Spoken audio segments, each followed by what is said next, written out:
Welcome to the Ash Cloud. I'm Ash Sweeting. Today we are joined by Jason Strong, a long-time advocate and leader in the Australian livestock industries, including as the former Managing Director of Meat and Livestock Australia and the former CEO of AACO. Jason, thank you very much for joining me today. Great to be talking to you, Ash. Really looking forward to it. So you've had numerous roles over your career within the Australian livestock industries and got to see the breadth of the industries. Where do you see the current state of the industry and the opportunities and challenges it's facing in the future? Yeah, Ash, I think I've been really lucky in the breadth of what I've been involved with and what I've seen. And it's lucky, it's a privilege, it's opportunity, all those things, to see everything right across the whole spectrum of the supply chain, from breeding bulls to international meat sales. So, and I think what I've seen happen over my career, this current generation, 30, 35 years, is the sophistication of the industry.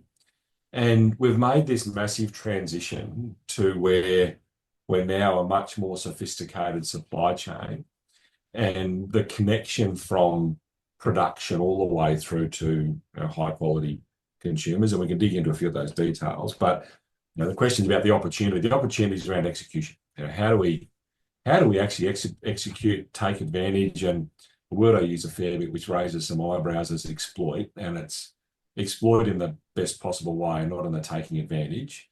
It's not in the taking advantage of people that's taking advantage, or others or businesses that's taking advantage of the opportunity. And I think we've got to be really ambitious about what opportunity sits in front of us because of this shift we've made in the last 30, 35 years. That's a really interesting point because, across my career when I've been working with farmers, you look at decision making on farms, and there's the day-to-day decisions about where you graze animals, where you feed them, how you manage your pastures, all those sorts of things. And then there's the big decisions. There's do I buy the farm next door, or do I invest in a $500,000 tractor or something like that? And I think that the farmers, and be this in Australia or elsewhere, the farmers that generally are the most profitable, and those ones are also the most productive and very, very frequently the most sustainable, are the ones who make really good decisions on a day-to-day basis of all those small things. And, few people buy the farm next door on a whim, or a $500,000 tractor on a whim, but it's those small decisions. And in terms of capitalizing on those opportunities, how do you see that, what I just said? Yeah, I think it's a really good point, because what I think's changed in this sort of generational shift is the information that's available to make those types of decisions. So historically, largely, and I know, we sort of hear the response already, that doesn't that, but largely it was based on your ability to operate within your environment. Can I trade better? Can I produce better? Can I be more efficient? Can I buy the farm next door so I can expand what I'm doing? Can I buy the new piece of kit or machinery because that allows me to do my piece better? What we actually have now is we have an environment where you can actually look much further out and say, the type of things that I'm doing feed into a supply chain that operates in this way, that creates value in this way, because they've got a customer on the other end who rewards and responds in this way. So the information that I've got to make those types of decisions is actually quite different. It's not so reliant on just what I'm going to be able to do to execute or how well I can trade. You've got much more information and greater opportunity with this connection to a higher quality, potentially high margin supply chain. So if I invest in the next farm, that's going to allow me to, so cattle operation, for example, grow up my steers to a heavier weight, get them to a market spec quicker, access this type of market, which then provides me with a high margin opportunity, allows me to hang on to them longer to get more value out of what I'm producing, and connect to a higher value and more sophisticated supply chain, rather than previously what it might have been was gives me more space to to have more volume to trade, for example. We've actually got more information and it's more sophisticated about how we make those decisions. So I think we're in a stronger position from a information and decision making point than what we've ever been before. How do you see that evolving? You mentioned the next generation earlier on. So is it we just wait for the natural cycles to roll over and those people with a bit more grey in their beards moving on and or a bit more hair on their heads and waiting for the younger generation to come through, or is there more to it than that? And also is that natural kind of more evolutionary process going to be fast enough and agile enough, or do we need to actually, give things a push or a hand in places as well? Yeah, look, it's a bit of all of those things. I'm sure there's plenty of people saying, we need these old guys to get out of the way. But there's some pretty innovative old guys around, and a lot of the innovation that we've seen and a lot of the change that we've seen have been driven by people that have got lifetime commitments. And sadly, for a lot of them, they're not able to exploit that from a business point of view that they might have been able to in their younger years. But I'm sure most of them are getting, massive comfort out of seeing the change.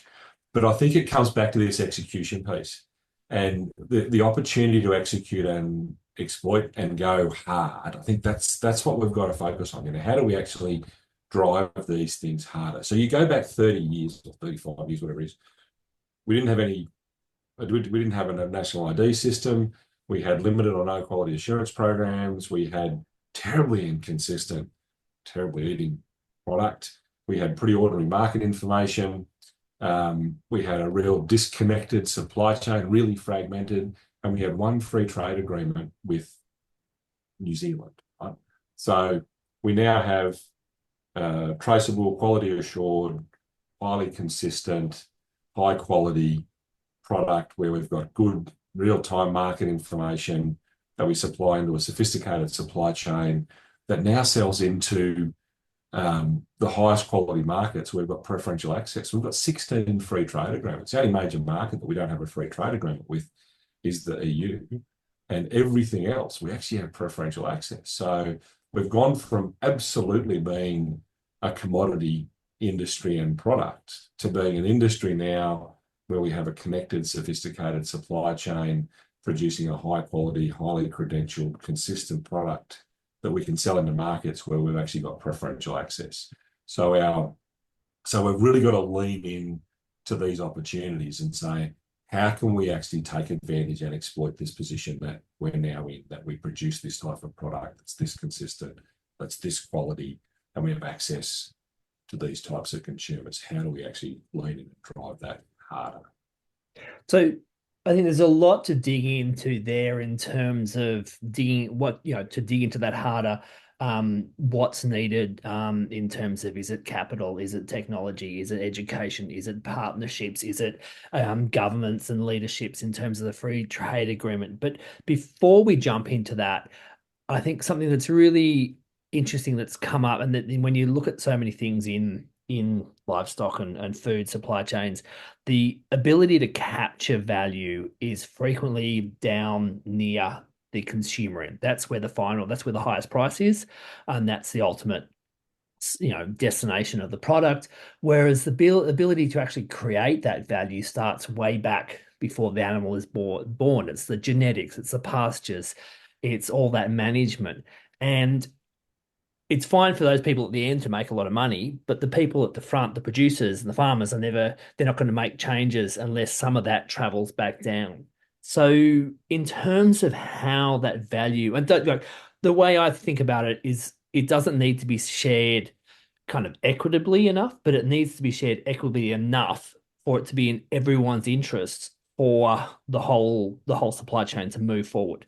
So how do you see, I guess, the differences in value going back to farmers from 30 or 35 years ago to now, and how that's played out in terms of driving behavior across the whole supply chain? Yeah, and this is one of our real dilemmas, isn't it? Where we're trying to see how we can, like you said, make that more equitable. And I'm not sure that's the right way to think about it, because that's so often what we hear about. It needs to be appropriate, I think, is the thing. So one of the Great common word. things we hear is a producer saying, "I want the same value that a processor gets." It's like, well, no problem. Build yourself a $300 million processing facility and you can have at it. Um, and I think that's part of our dilemma. I think one of the other challenges we have, Ash, is that the beauty of livestock production in Australia is you can do whatever you want. You can make any decision you like. You can choose to operate and produce however you like. And largely, there'll be an opportunity for you to sell or move on your livestock, regardless of the choices you've made along the way. So that's a incredible amount of flexibility and the opportunity to be individual. Um, Not so great for building connected, sophisticated, disciplined supply chains. So we kind of have that on one extreme, but then on the other extreme, we actually have a lot of people who are working that out along the way, and they're not sitting there saying, "Well, I'll choose to do whatever I want to do with my production system." They're saying, well, how do I actually think about my production system to take best advantage of what's coming down the pipe? So you've got extremes where there's fully connected supply chains, they're either fully integrated businesses, or they're connected businesses, or they're contracted, whatever it might be. But then you come back to the middle ground and you've got cow-calf producers who sell weaners or yearlings to backgrounders. And those backgrounders are specialist backgrounders who consolidate cattle from a range of people and sell them in reasonably tight specified lines to a feedlot. Now, that didn't exist 30 years ago. So we have those types, and there's a whole range of those types of examples. And I think we then see things flow out of that. So that we have then contract backgrounders who will contract background your cattle on a cost per kilogram basis. So they're only getting paid for the weight they're putting on those cattle. So they're not trading, they're only getting paid for the performance. So I think those types of things that are starting to flow through, and some of them are well established. There'll be people that probably listen to your podcast and say, "Well, I've been doing that for 20 years. Well, 20 years ago, they were pretty unique. Whereas those sort of things are more normal part of the conversation. But the value piece across the supply chain is really hard to measure because it's still pretty volatile. And we've had, this last 2 years, like it's been wild when you look at the massive range in cattle prices. And the ECI is not a great measure, but it's one that everybody sort of recognises. There's no justifiable reason for the ECI to get to where it did in the high 1000s. In the same vein, there was absolutely no justifiable reason that the next following September it went down to 300, whatever it went to, And it's really unfortunate that we still have those extremes, because there's more of a middle ground where everybody can actually connect together and it works really well. But what we are seeing, so if you think about things like bull prices, we've had a step change in the price that people pay for bulls compared to what we had even 10 years ago. You look at the averages of the bulls across all breeds last year, and they're all pretty impressive numbers. Whereas you don't have to go back very far, and if a breed averaged $5,000 or $6,000, that was really impressive. Whereas now we've got a bunch that are averaging, give or take, $10,000. The only reason that can happen is that if there's people prepared to buy them, because there's plenty of bulls still go to the sale yard. Like there's more bulls than we need. So people are willing to pay more for their bulls because they can see the value of what a high quality, better performing bull produces in their herd, because they can see the value that comes out of that in the calves they produce in the supply chain they go into. So while we don't have this really clear, easy to point to structured system which says, this is the value here as a proportion of this end value here, and this is how you connect along the way, we're seeing the pull through come back because of these high quality consumers that are purchasing a high value product. We're actually seeing that flow through the system in people's willingness to invest along the way. On that note, in terms of sharing value, it's frequently, people talk about sharing the additional margins or the additional profits or money, but frequently it's the risks that are the impediments to change rather than the actual rewards. So how do you see that nuance between sharing risk compared to, it's easy for me to say, okay, I've just got an extra bonus of X number of $1,000 and here, have a bit of it. But when you start looking on the downside and the risks, it's a different equation, but often it's the risks that drive that behavior. So how do you see that nexus, I guess, and what can be done there, or the importance of that? And that's one of our generational dilemmas, I think, isn't it? How we make that trade-off. And um, I, I actually don't know how we really break the back of it. I think there's some really good examples of how those things work. But I think in trying to resolve those things, what we discover is just how disconnected and how transactional historically our relationships have been.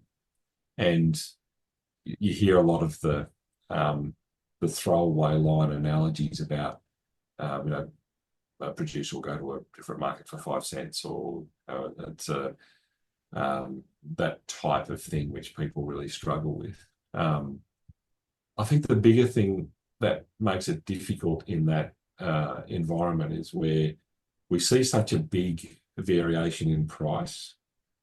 It's very hard to lock in a price and be comfortable that you might actually be giving up an upside.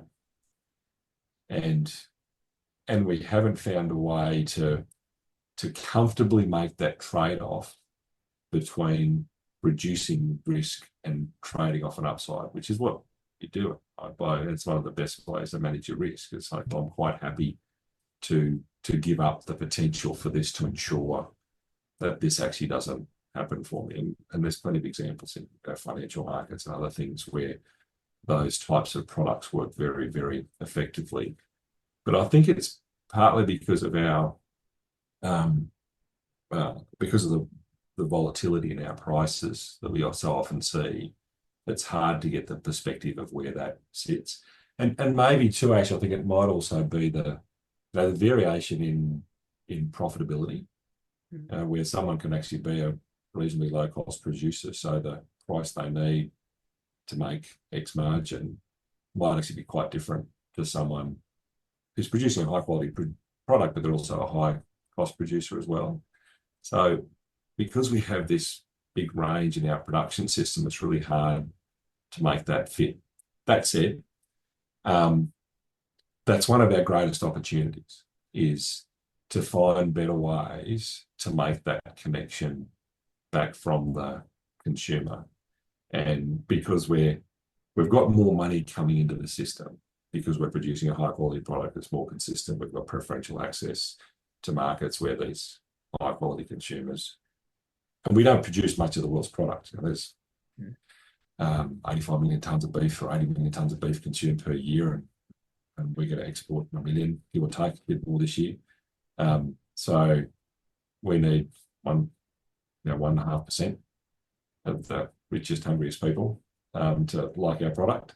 So and we're finding them.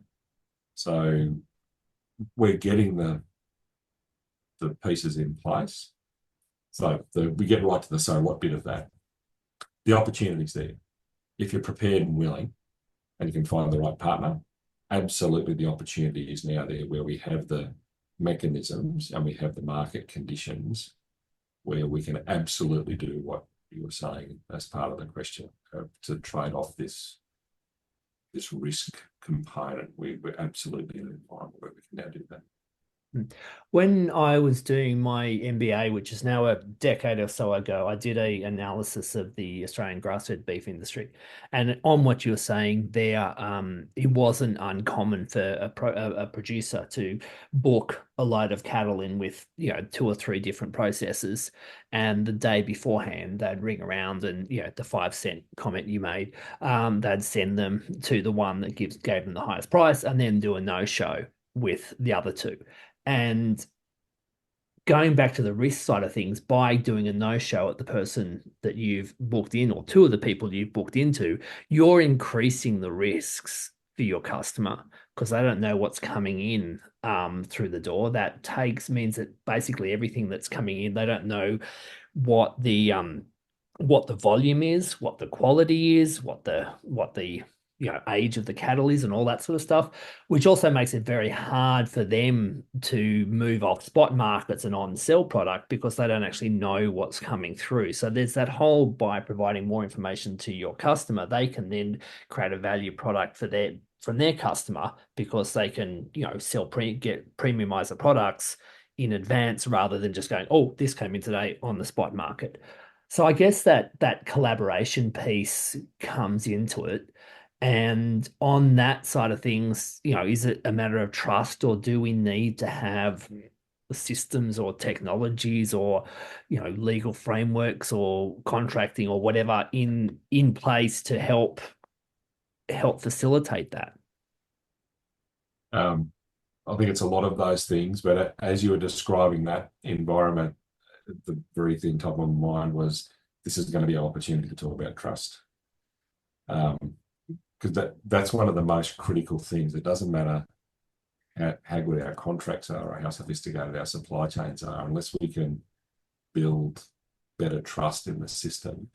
And it's from a whole range of angles. So that scenario that you described is such a good example because so you think about on one hand, it's I don't trust the processor to give me the best opportunity. So I'll hedge my bets and then pick the one that provides me with the highest price. But the flip side to that is then you're eroding the trust of the processor in his supply chain and their willingness or ability to deliver what they've committed. And that then just becomes the slippery slope. So people then adjust accordingly. So a producer wants to keep more options open. A processor then puts more constraints. They offer more slots to more people. They provide a lower price because they know that because there's a significant cost to having to fill at short notice. Flip side of that is you then have opportunistic producers who say, I'll sell these cattle a bit down the track, but I'll let the processor know that I've got them available, and if he gets a slot open, I know that he'll pay me more to get them there quickly. And while those things might seem like good opportunities short term for a producer to get more money because he had his three options, or somebody to fill a short-term slot, or a processor to trade off his cost by paying a cheaper price because he doesn't have the guarantee or confidence in supply. What they really ignore is the opportunity to collaborate and capture the highest value from these high quality consumers that are prepared to pay more for our product. And if we're going to capture that value and deliver against it, they've got an expectation around continuity of supply, around delivery, around consistency of the product, and around meeting the credentials that we describe. And if we can do those things, actually pay an awful lot more than what we've ever been able to imagine. But you can't take advantage of that, or you can't exploit that, if you don't have this trust that we're all on the same page. And I think that example that you described is we've got this highly sophisticated supply chain, yet we've got a critical transaction. We've got a critical point in the chain, which is with the decisions are being made only around a very transactional relationship, which doesn't allow people to take advantage of the broader piece. So I think the trust is one of the first things, the trust that the supply chain has changed in the way that we think, and that people are, customers around the world are actually paying for our product as we think that they are. And some trust that we're all going to get on the same boat to actually do that in the best way. Any thoughts on ways that can help facilitate a building of that trust?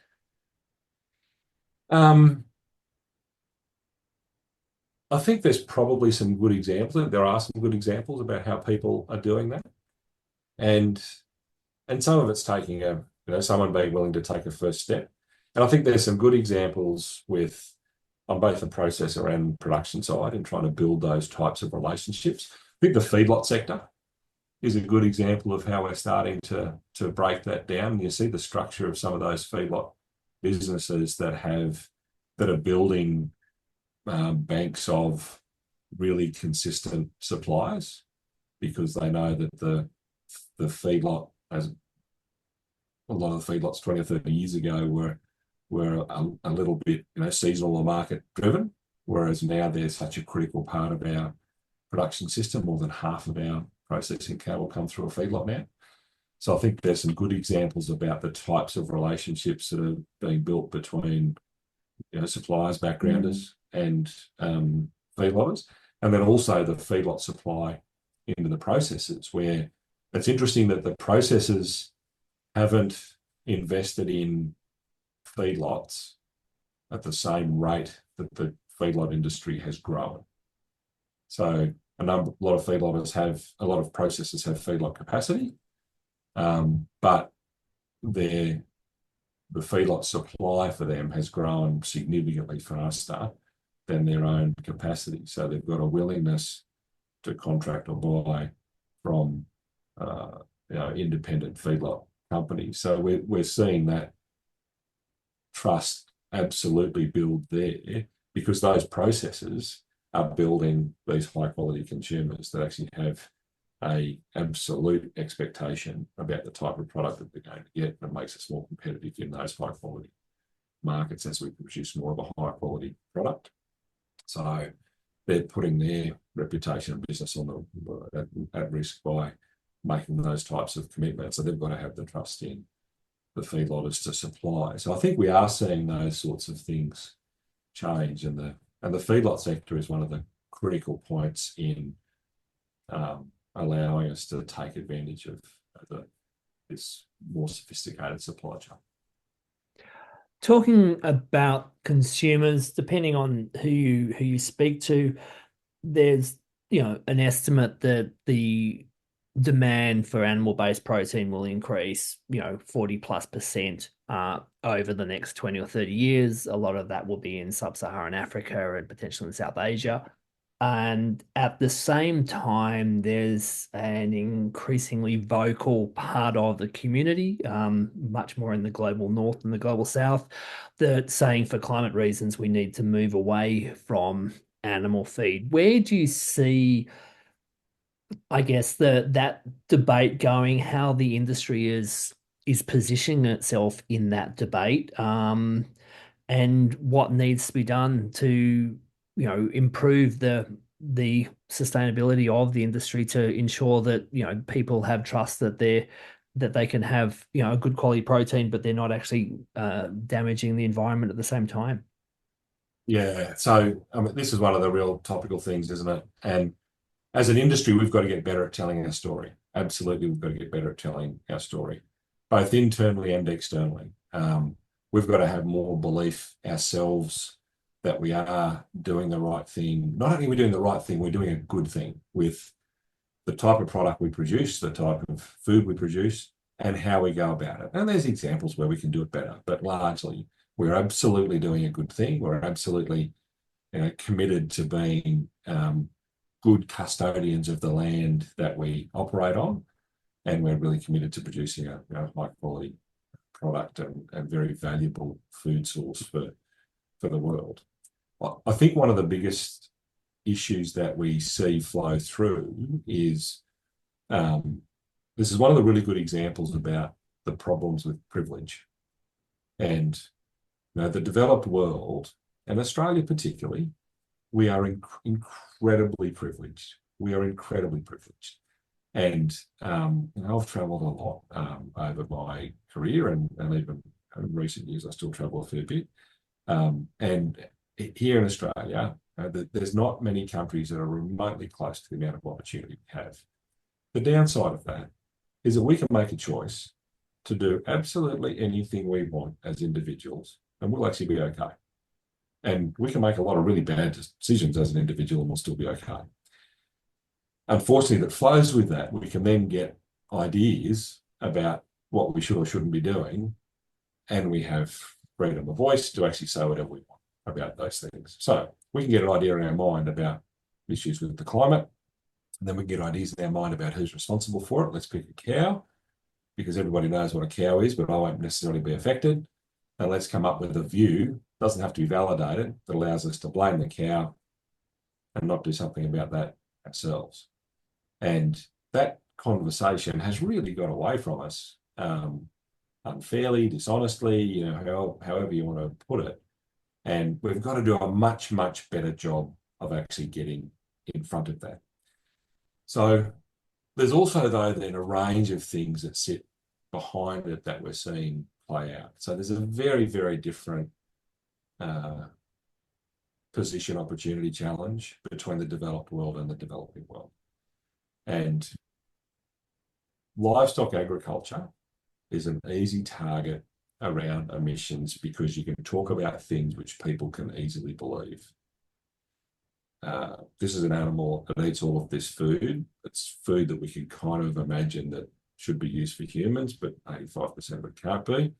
If we didn't have cows, we could grow more crops. Largely, you can't, because we largely already grow crops and everything where we can grow crops. And this cow produces methane, and methane's bad, and I can believe that that's a problem, but we're not going to take into consideration the fact that there's a difference between biogenic methane and methane from fossil fuels. And there's this much bigger, more sophisticated discussion to be had about all of that. Yet if I'm trying to find a reason to not have to turn off my air conditioner or run a highly consumable lifestyle or drive my highly consumptive four-wheel drive to the shops, if I'm trying to find a reason not to do all those things, it's really easy to blame a cow. So we've got some real communication challenges to manage with this. And the industry's got to be better at doing that. We've got to be better at telling a story externally. But as we see things play out, we've also got to make sure as an industry that we don't overreact to some of the opportunity or some of the challenges and confrontation that we have. And alternative proteins and plant-based proteins are a good example. I have a bit of in some ways, I have a real pragmatic view about these, that we need all the food we can get, we need all the high quality protein we can get, and finding alternative ways to do that is really important. But we've actually got to do it honestly, we've got to do it fairly, we've got to do it in a way that looks after consumers and those sorts of things. And what we've actually seen with the plant-based proteins is we've seen what happens where if you develop a product and you try and promote it dishonestly, but also try and promote it by denigrating somebody else, then consumers are actually smarter than that. And so there's a lot happening in this space. And I think it's going to be a really important piece for us to, as an industry, to be really, really focused on how we present ourselves and tell our story, and how we continue to provide evidence and information to consumers about how we're good custodians of the environment, and the product that we produce is actually good for them and good for the environment at the same time. That's interesting, because when I spoke to Richard Eckhart on the podcast, and we were talking about protein supply and alternative proteins, he pointed out that fewer than 10% of the world's population actually gets to choose what they eat every day as a meal. So its availability, and I'm in a full agreement that having more choices and different ways of doing things is wonderful, but it's always it's going to be something that's very niche for that very top end of the market. It's not something that's going to address that 90% of people who do need high quality protein in their diets, and they'll take it from whatever source happens to be closest by. Yeah, that's exactly right. And there's a lot of really good consumer research around that looks at what happens as affluence increases in a population. And very few people in our generation in the developed world have any concept of what happens to you and your life if you don't have access to high quality protein, that largely animal-based protein. Like it's been available to us for a long time in whatever form. It might have been, we grew up on sheep meat. because we lived on a farm and we could kill a sheep, and that was it. You'd have chicken for Christmas, and that was a special event. But otherwise, you ate the meat you could kill on the farm. So our protein choices and sources might have changed, but we've always had access to really high quality protein for food. A lot of the world's not like that. But you look at, there's been some really good consumer research which looks at what happens when people become more affluent. And depending on the culture, the number one thing they pick might be different. So some of it's actually fashion, and sometimes it's electronics or technology and other things. But every single time in the top five is animal-based proteins. Every single time. So in some cases, something might be more important, but it's absolutely in the top five every time because they know that you get access to more animal protein, your kids grow better, they're healthier, they have more energy, they develop better, they learn better, they're smarter, they run faster and jump higher, and they're able to be more educated, all of those things. They they see the immediate benefits of access to animal-based protein. So we have these two very different conversations going on where largely this alternative protein or plant-based protein versus animal-based protein conversation is happening in the developed, reasonably privileged world where you have choice and where you have absolute choice. And if you make a bad choice, you can actually recover from it pretty easy. There's been some really good data come out of the MLA work, which looks at the number of vegans and veggies in Australia. And, you hear the commentary and you think the world's going vegetarian, but you look at the stats and it's just not moving. 5-6%, and it's been consistent over the last 12 or 14 years. But about 15% of people have actually tried it, and then they've converted back to red meat or back to animal-based proteins. So we've got this conversation going on where we have the choice, and if we choose to go one way, we can flip back again. Whereas the majority of the world doesn't actually have that choice. They're saying, how do we actually be healthier, and how do we look after our kids better, and how do we develop and grow, and all of those things. And animal-based proteins are a critical part of doing. Oh, definitely. And to take a more developing world perspective there, if you look across areas like sub-Saharan Africa and the poorer families there, frequently the best way you can improve the health and nutrition of families is to actually give them a single chicken. And that will turn some of their kitchen scraps into eggs. They'll rove around the garden or the areas of land and pick out all the insects and provide a bit of fertilizer for the crops that they're trying to grow. And one chicken for probably 1 billion or 2 billion people is the biggest way that you can support their family's nutrition, and they do make really, really significant differences. Yeah, that's right. And it's such a good example of how different the conversation needs to be, the perspective we've got to keep in how we think about what do we do next. And it's from an industry leader point of view, I think it's important for our leaders to be thinking about how and where do we fit in, and how do we best then promote and present our industry going forward. On that note, because as much as the Australian industry does many things wonderfully well, anyone would be naive to say they do everything well. And I think one of the examples that comes up in many conversations I have is, especially with regards to emissions, is the fact that the northern part of Australia has calving percentages frequently south of 50%. So there's literally millions and millions of cows that are producing emissions, but they're not producing any food. They're not producing any income. They've obviously got costs associated with them.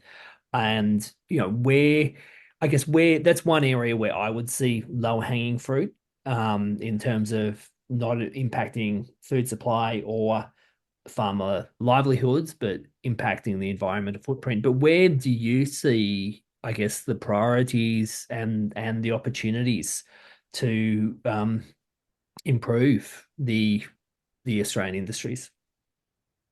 And I think that's a good place to start, and the productivity piece is certainly, I think, our greatest opportunity, um, and it does tie in with this discussion around emissions, and I I think it's one of those good examples when we think about sustainability, environment, emissions, natural capital, and wherever the regenerative farming, wherever the conversation goes.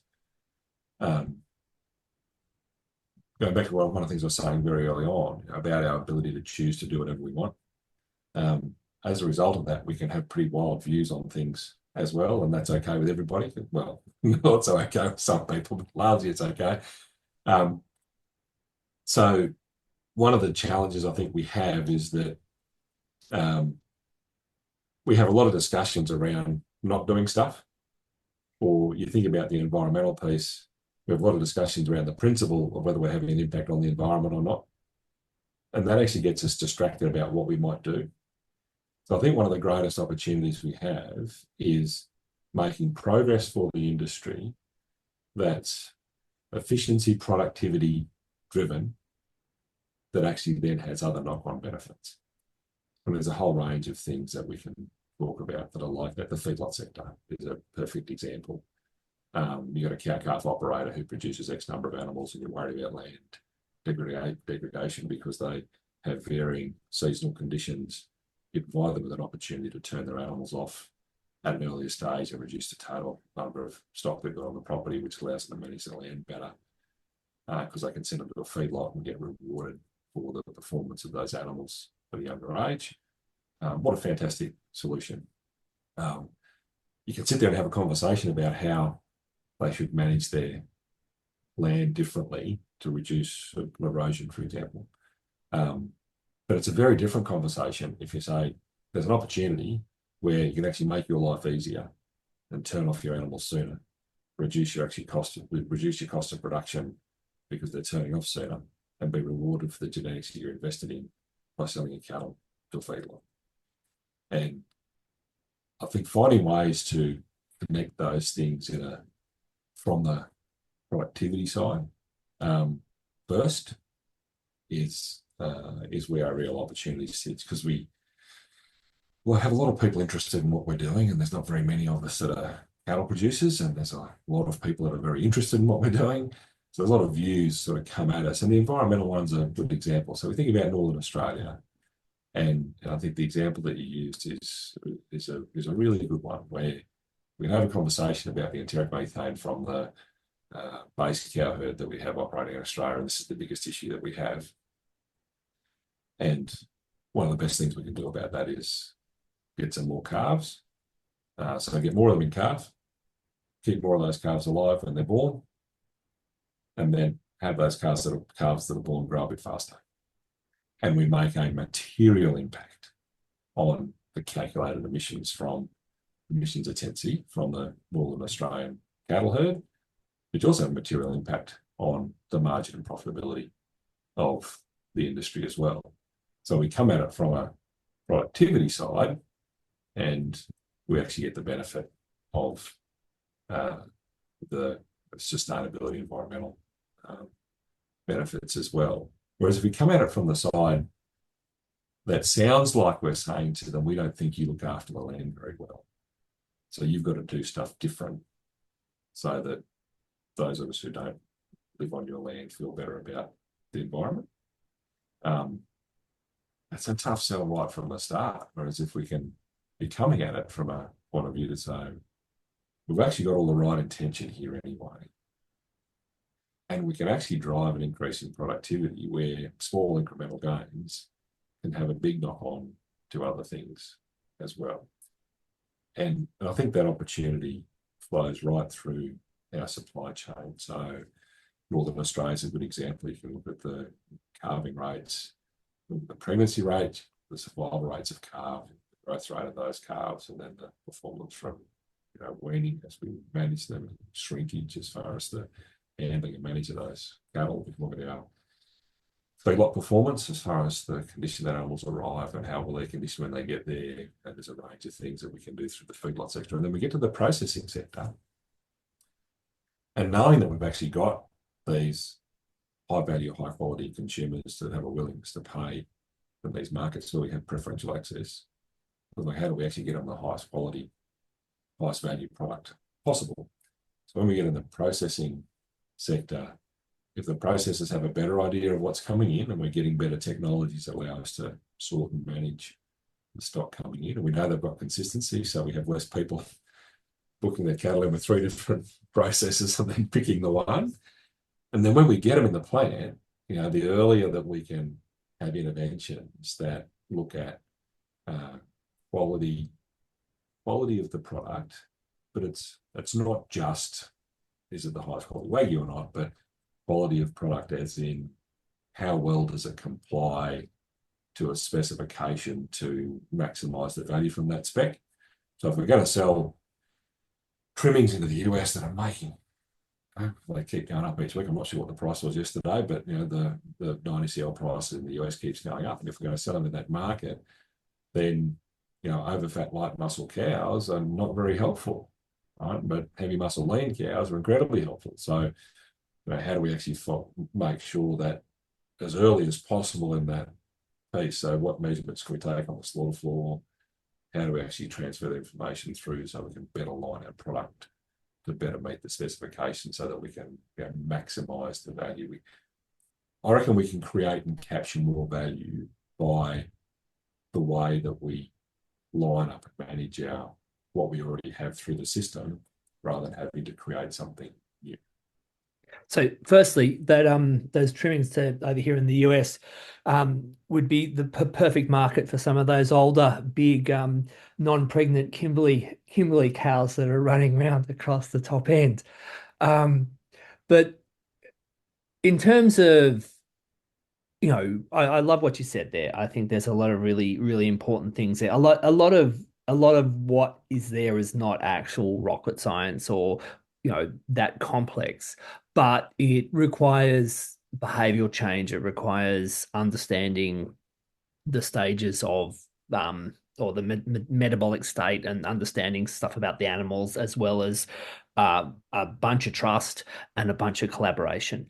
And in terms of, I guess the things that we need or the government or the industry could add to accelerate the implementation or the setup of systems you described, is it investment? Is it capital? Is it new technologies? Is it education? Is it policy, government regulations? Is it something else? Where do you see what are the ingredients to build that? So we've got versions of all that at different times. And the challenge we have is when we point at one of those things, somebody will be able to say, wow, that didn't work the last time we did it. So I think there's 2 big chunks of things that we can do. It's how do we find, so we've got to invest more in extension and adoption. And we immediately head to a conversation about, wow, we used to have all these extension officers and now we don't. That's a problem. It's like, well, sure, but we've now got access to information real time too. So let's find a better way to do that. Let's take a big leap. The opportunity for AI.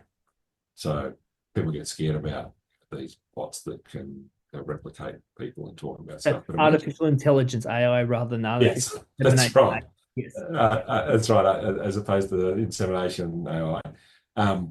But you imagine if we're able to use that type of technology to capture the most important snippets from a massive range of research and development that's been done on pastures, on animal fertility, and on managing weaners, and on meeting market specifications. Because we've made this step from you can call an extension officer to you can read it in a paper to you can get it in a book or a booklet to you can find it on the internet to you can. So how do we actually deliver it? How do we deliver it better and make it more accessible? All of those things. So extension adoption, I think, is one of the big pieces. And when we think about government intervention and policy, without buying into the red tape's killing us type argument, it's removing barriers to progress. So just staying out of people's way. Like if somebody wants to have a red hot go at something, not not not creating an environment where they can do things that are questionable, but if someone's having a red hot go, allow them to have a red hot go. So, but that extension and adoption piece is incredibly important, and we just have to find ways to do that better. That's sort of one piece. So somebody's enthusiastic, they've got the resources, they've got the willingness. How do we actually get behind them, provide them with the resources, and allow them to absolutely have a red hot go? On the other end, we've also got to keep chipping away at rising the tide. And how do we do things and invest in things that allow everybody to be a bit better, or they allow the base that we're coming from to be a bit better? So how do we arm everybody or put everybody in an environment where they're a bit further down the track? So rather than companies that are all individuals that are trying to make progress in a space having to start from way back every time, they actually start from a further point forward.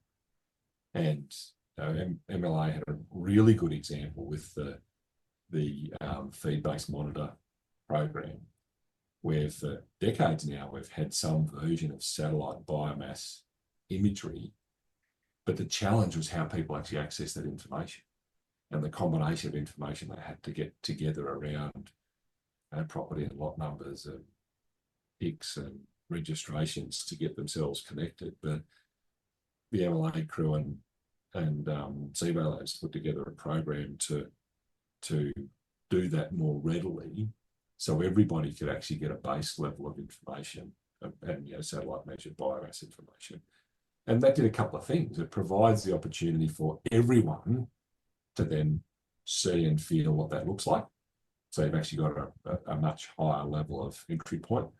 But also, if somebody's investing in a mechanism to bring that to life, you're starting from a much higher base rather than we've got to educate people about everything. We've got to start with the base information. We've now got to get everybody connected. So on one hand, it's how do we find better ways to implement and exploit the good information that we know, and we allow the people that are motivated and committed and resourced in a way that they can do something about that. But on the other end, it's how do we pick the things that can rise to the tide that allow everyone to be starting at a better, higher level. So then the investments we get will then go faster and be more impactful. On what you said about, people racing ahead and feeling that ability to run faster. How do you see, I guess, the Australian mentality, the tall poppy syndrome, etc., playing out? Obviously, I grew up in Australia and lived there a huge chunk of my life, but it's been the last 5 years here in the United States, and there's a very different attitude to trying something and failing, and that is that success. Do you see that tall poppy syndrome type mentality as being something that's handicapping Australia at the moment? You must have heard some of the things I've said previously, Ash, to ask that question, and absolutely I do, and I think it manifests itself in a couple of different ways. So one of it's just the rock throwers, and sort of think about my career over the years, and you see, you get to know the sort of network of people reasonably well, and we've got a good chunk of people in our industry that they're just professional critics. They're good at it. They're really good at pointing out what's wrong with something. If there's nothing wrong with it, they'll point it out anyway. We are very ready and willing to chuck rocks at anything and people. The flip side to that, though, is, and it's another challenge for us, is that we also seem really reticent to move forward without everybody. And I think some of that's probably connected, where I don't want to blast ahead and have this guy sitting back there chucking rocks at me. But what then happens is that quite often we say, here's a great idea, and rather than saying, let's get a few people together and charge ahead. We say, let's get everybody on board. And we've got one dissenter, and the dissenter says, well, oh, I'm not sure. And rather than us still moving ahead, we say, well, hold on. Let's actually get our dissenter on board. And we've really got to stop doing that. And so we shouldn't cut them out of the system, right? We shouldn't ostracize them, but we shouldn't also wait for them either. And if somebody wants to choose to keep doing what they're doing in the way that they're doing, because that suits them, then that's fine. Leave them to it. And whoever wants to move forward, let them move forward. Not only let them move forward, encourage them to move forward and support them to move forward as fast as they can, because the rising tide will float all boats, right? So everybody will benefit from that. The people who hated MSA the most are benefiting from MSA. The people who think we shouldn't have a open, very ambitious approach to free trade are absolutely benefiting from our free trade policy, right? We've got heaps of examples where everybody benefits from the few or the majority, moving ahead. And if they want to catch up, no problem, we'll go back and get them. But I think those two things are really connected, where and in sort of thinking about our call, I wonder if we talk about this sort of thing. And if you want to be a bit cynical about it, if you're developing a new product in Australia, there's components of the SWOT analysis you don't have to do. You don't have to worry about weaknesses because someone will happily tell you what they all are. So maybe we should actually have a faster path to market with a bunch of what we do. So I think this is a real challenge for us, and I have a lot of respect for so many of the people in the industry who continually punch ahead and punch forward, regardless of that challenge. But I think that's something that we can continually work on, be more supportive. And I think, I've experienced the US market a lot, like what you're saying, where it's quite different. It's much more positive and proactive. So there's that challenge about how do we, and you don't have to become a pom-pom waving supporter of everybody, but just resist the temptation a bit more to chuck all the rocks that you've got lined up. That would be a good step forward. But I think it's just as big an issue for us, this piece about being too concerned about the dissenters and finding ways to move forward in a respectful way, even though not everybody might be on board. I do really like what you're saying there because, waiting for that one or two dissenting groups or people to come aboard can slow a lot of things down. But it also doesn't mean you're moving alone either, because moving alone can also be quite much riskier and also isolating and that sort of stuff. On the challenges that the industry is facing, obviously that's one of them. Are there any other big challenges that you think need to be discussed and have more input put into them?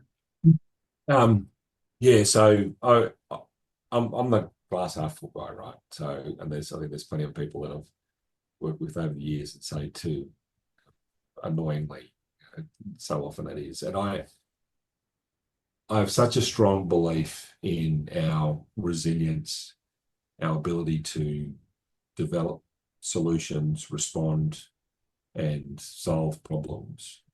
That I think our biggest challenge is how do we take advantage of the opportunity that we're presented with.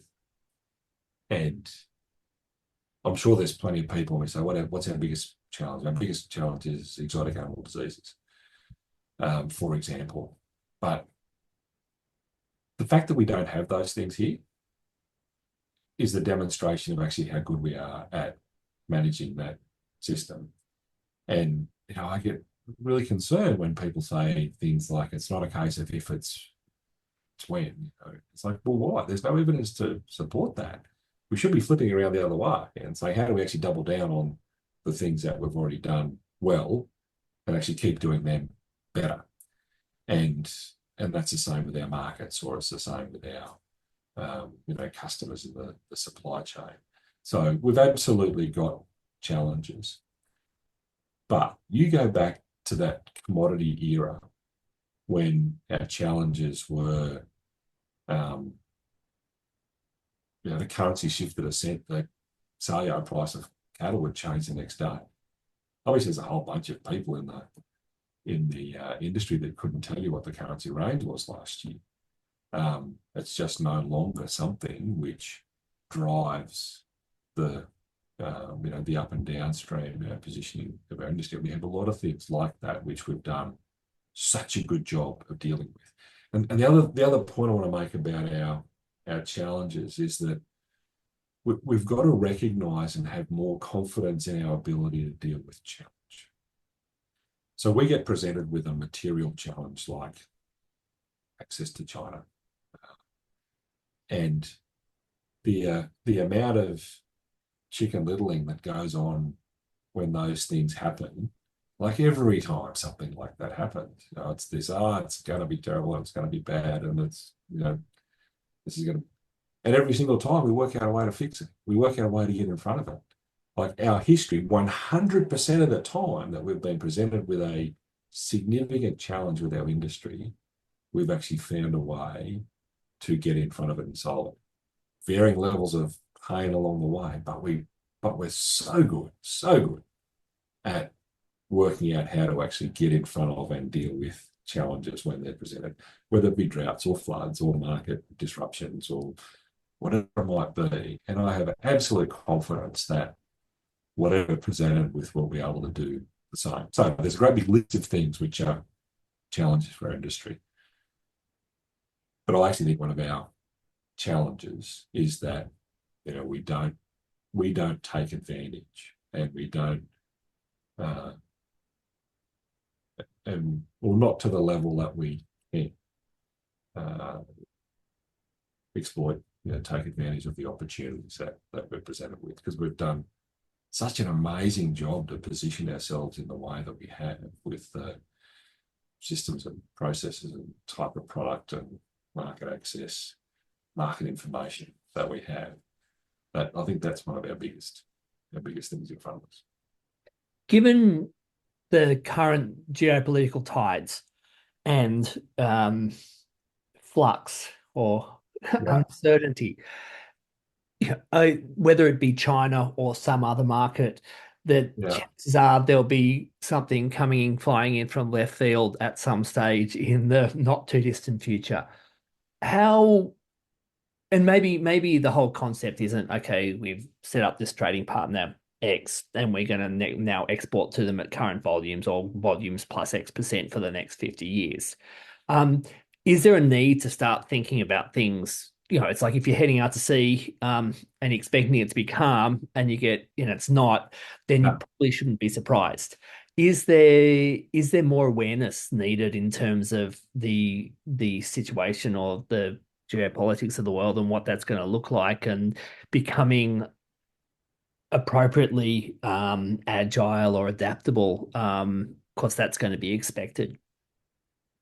There is, yes, there is. Because I don't want to sound naive about it. Like, it's wild, and so you're desperately, trying not to mention certain names and countries in that process, which is so common at the moment. But like, it's going to be wild for at least 4 years, right? So, and I think what we've got to do in this period is sort of double down on what we've done inherently. So, which is be really well prepared and look at our options. And there's some really good examples that we can look at that give us some comfort. So we lost access to the Russian market effectively overnight. We used to send them 50,000 tonnes of beef, right? And we hardly missed a beat. There's some individual businesses like really, really put under stress and pressure. But as an industry, the diversion of that product to other markets, the establishment of other markets took the same type of product, all of that happened in really, really quick time. So I think it's a good reminder for us about our product and market diversity, but also it's a good reminder that we shouldn't rest on our laurels too much. And we've also always got to be thinking about what next. And some of the disruptions in China the China piece is a good example, right? So from an industry point of view, through that disruption, one of those years, China was our largest market. So from an industry point of view, you can argue it wasn't that bad. From an individual business point of view, horrific, like absolutely horrific. So we've got to remind ourselves about our diversity and our ability to respond and react. But it's one of those ones where I'm not sure what the right example is, but as a business, you do scenario planning, right? And you're talking about the going out to sea is a good example. But we say, well, I know we haven't had a safety issue for a long time, but let's actually sit down and run through an exercise to say, and if we did have a safety issue, what actually would we do? So we've got a real interesting dilemma with the US market, for example, where it's getting as hot as it's been for many, many, many years, but also potentially it might get challenging as far as market access goes. So demand out of that market is going to be fantastic, but there could be some market access bumps along the way as well. So how do we now think about that market and the potential knock-on from it? So I think we've got to remind ourselves of how good we are at this. We go to 100 markets, we respond to these sorts of things all the time. They're on different scales. But it's also a good reminder to let's not get too comfortable to think that this single driver of US cow herd is going to be the only thing that will drive that market. Jason, we're pretty much up to time, but before we go, is there anything you'd like to add that we haven't already discussed? I think we've covered a pretty good range of the things that I'm really passionate about with our industry. I used to often get asked, what's the one thing that we could do, or what's the or the thing that keeps you up at night, for example.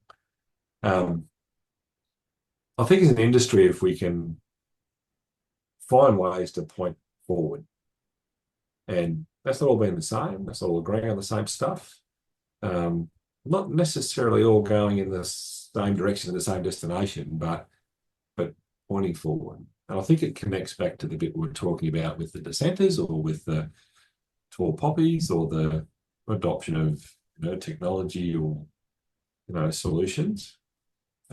We have fantastic opportunity. We've got challenges, absolutely no question with the challenges, but we're really good at dealing with that. We shouldn't ignore them. We should keep dealing with them. But I think we've got these amazing opportunities in front of us, which we've been taking advantage of for a while, but they're still there and greater. And it's how we get this pointing forward piece, which I think is a fantastic opportunity for us. Jason, thank you very much for joining me today. Thanks, Ash. It's been great to talk to you. Thank you for listening to the Ash Cloud with me, Ash Sweeting, in conversation with Jason Strong. Please subscribe to Ash Cloud if you've enjoyed this podcast, where I will continue to discuss food sustainability with guests who bring a deep understanding of the environmental, political, and cultural challenges facing our society, and creative ideas on how to address them.